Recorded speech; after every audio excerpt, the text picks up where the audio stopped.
Well, I'm just going to finish chapter 3. We're called to be a blessing. Then, that's chapter 3, verses 8 and 9. Verses 10 through 12, 5 quick commands come from the Lord.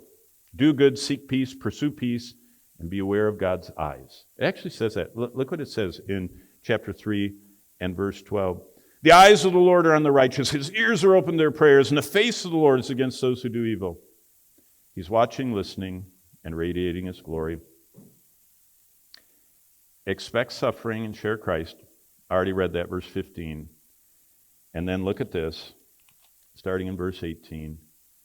For Christ suffered once for sin, the just for the unjust, that He might bring us to God and put to death the flesh, by which also He went and preached to the spirits in prison. And if it wasn't quarter after, I would show you this chart. How He did that. How He went from the cross down to the abode of the dead, where Samuel came from and where David was on his way to, and where, the rich man and Lazarus were, and He declared to all those people His triumph. He goes over to the abyss, then He walks out of the tomb and He ascends and takes them to heaven. But this is how we'll end tonight.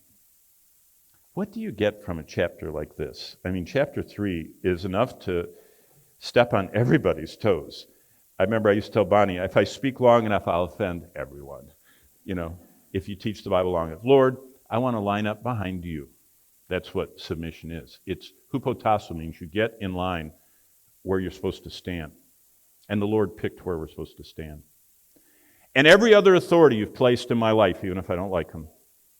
Thanks for my godly and beautiful in Your sight wife.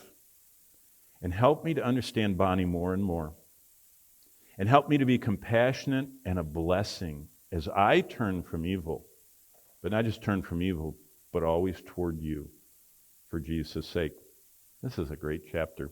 Tomorrow, Lord willing, fiery trials,